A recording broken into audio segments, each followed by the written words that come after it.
girls, welcome back to Watch the Time. Thanks for tuning back in. Thanks for coming back to see me. I'm really pleased you've done so, and I'm really pleased about to bring you this HuaSuo. I'm not sure if I'm pronouncing that right, but this watch looks outstanding. They contacted me the back end of last year. They said they've got a new release. I looked at it and I was captivated, to be honest. I like the fact that the dial looks fantastic. They use a lacquer, looks outstanding. A few color variations to choose from. I've got the green.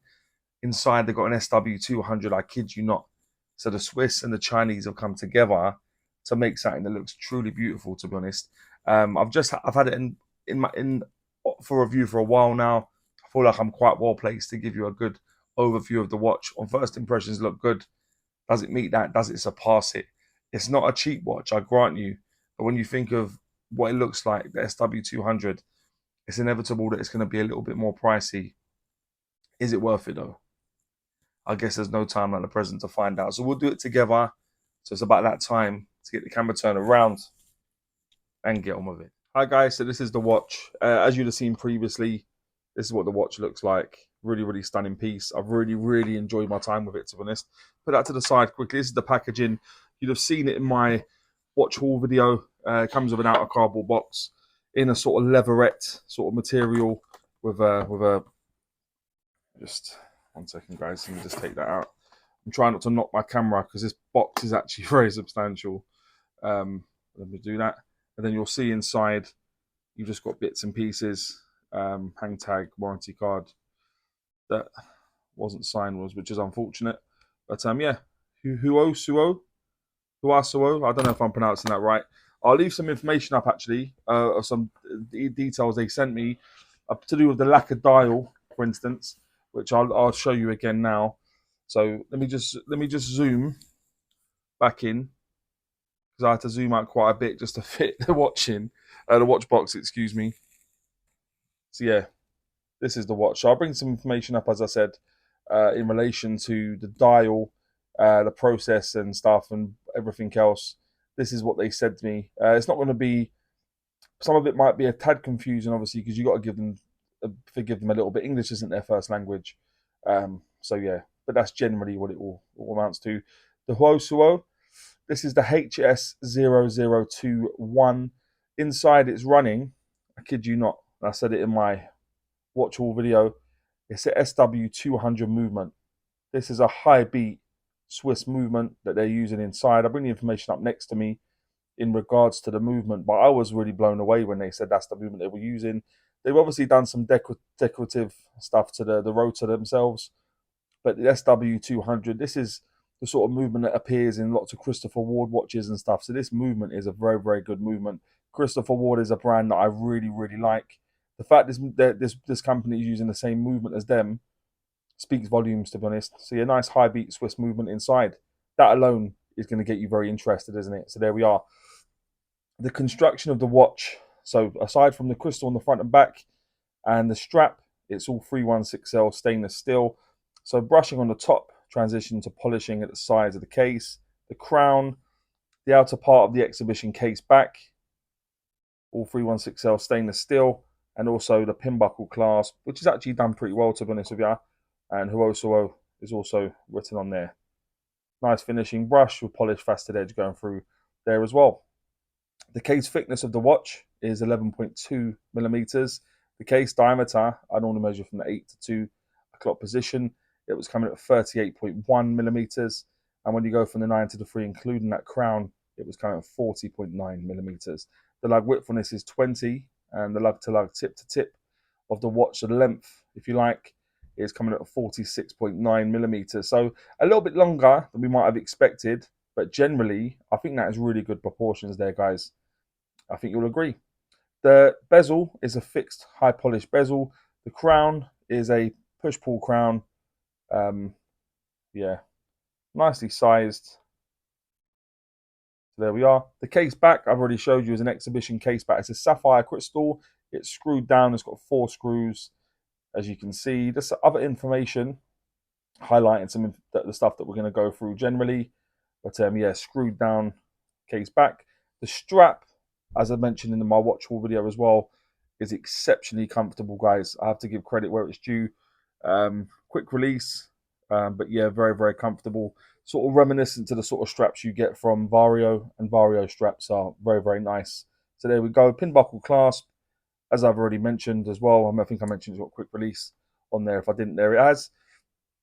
The crystal covering the dial is a sapphire crystal. So like I said, you've got a sapphire on the front, sapphire on the bottom, making a nice sapphire sandwich. So there we go. The water resistance of the watch, made out of the case back, is 50 meters. That'll give you 5 atmospheres of water resistance, and the weight will appear in the top right. It's just above 66 grams, so quite diminutive in size and weight, but not lacking quality and punch for what you're getting generally.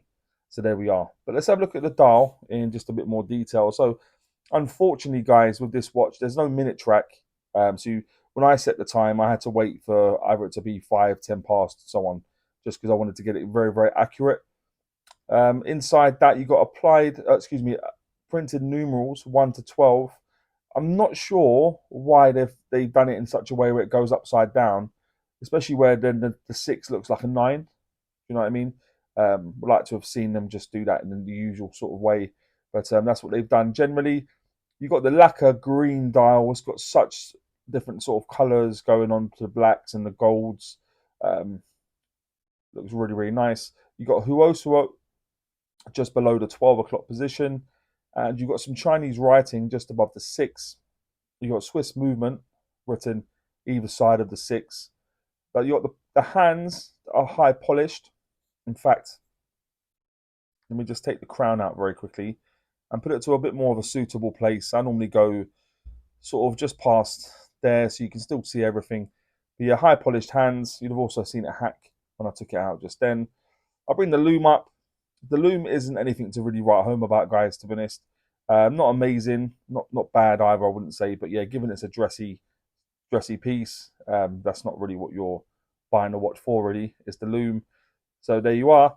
As you saw, hacking movement has got a ghost position, unfortunately. But yeah, take it all the way out to the second position, it will hack. Take it to the first position, and I can't feel where the date is, which is good. But yeah, still got a ghost position nonetheless. But that's the dial, which I think we'll agree looks really, really stunning. Yeah, maybe could have done with a bit more AR coating. You can see it's got blue hues coming through, so they definitely tried. But sometimes when the crystal's as domed as it is, I do know it makes it a little bit tricky. So there we go. That's everything going on there, guys. Let me just pop it on the wrist quickly, give you an idea of what it looks like on my wrist. Okay, so guys and girls, this is what it looks like on my wrist in studio conditions. You'd have seen it generally outside during my intro. It's got 3 more holes to go tighter and 3 to go to, yeah, so bang in the middle really. So it's going to fit wrist sizes up to sort of maybe 8.5 and down to maybe 6. So it's got you covered. And like I said, I don't think you're going to want to change out this strap. I like the stitching, looks pretty cool, but the strap is super, super comfortable. So there we are, guys. Okay, so guys and girls, that would now take me on to what I think is pants and pucker about the watch. If you've ever watched before, you'll know now I always start with pants. I like to kind of high with pucker. So what I think is pants about the watch. It's not a huge amount, but there's 3 things I will mention. I'm going to go with the name. I don't think it rolls off the tongue as well as some HuaSuo. I'm not sure that's going to be a one that really catches on, but that's what they've gone for now anyway. The numerals, like I said, when it gets down here, the fact it's upside down, the fact that the 6 looks like a 9, I would have rather it just been facing the right position. And the price. So I bring the price up now. This is the price at the time of recording, so it's not inconsiderable, especially for the platform on AliExpress. But given the SW200 and stuff, I think it's going to be difficult to bring the price down too much. But there we are. They're the 3 things. I go the name, numerals, and the price. What I think is Pukka, quite a bit more, to be honest. I'm going to go with the Sapphire sandwich. I do like a Sapphire sandwich on my watch, just because it means both sides, the crystal's going to be intact, scratch-free for a long time, to be honest. So it maintains the look of the watch. The dial, I do really like that. Really, really nice. I like the fact that the way it's done, you're not going to have 2 dials looking exactly the same either, which is cool. The movement, the SW200, yeah, that is going to be a real star of the show for this watch. The fact they've done some bit to the rotor as well is cool. But yeah, that's what we're dealing with, guys. Very, very cool. The size, like I said, it's a 38mm dress watch, and I think that's kind of where it needs to be at. 38mm is a good size. 36 would be one that people do like, but I think 38 is a real sweet spot, especially for me, for just type of watch it is. The strap, I've mentioned it many times. I think this strap is really nice. I think it's two pieces that you can see a bit of seat, how they've sealed it at the side, but yeah, super comfortable, guys. I don't think you're going to want to change it off this strap. And the general look, the only thing I sort of can compare it half to is sort of like a Seiko Presage, in terms of the cocktail times they do and stuff. I think it looks a little bit like that, very similar in some respects. But yeah, the general look of the watch. So they're the things I mentioned. I go with the Sapphire sandwich, dial, movement, size, strap, and the general look of the watch. And that'll take me. Would I recommend the watch? I really would. I think it's really nice. I think they're doing some exceptional stuff. A few different color variations to choose from, and they do quite a lot in the HuaSuo range. So do check it out. Yeah, I think there's lots to like about this watch. It's not one that I can foresee myself getting rid of anytime soon. The lacquer dial, the movement, the sapphire sandwich, yeah, everything going on the strap. I think it's a real nice piece. But guys and girls, please let me know what you think about this watch. More importantly, before I get into that, actually, I'm going to leave links to obviously the watch, and I will leave a link to their YouTube channel so you can check it out. But anyway, as I always say, please let me know what you think about this watch, and maybe any other watches you may want to see on the channel. And as always say, don't forget to like, subscribe, and always watch your time. Take care, guys. All the very best.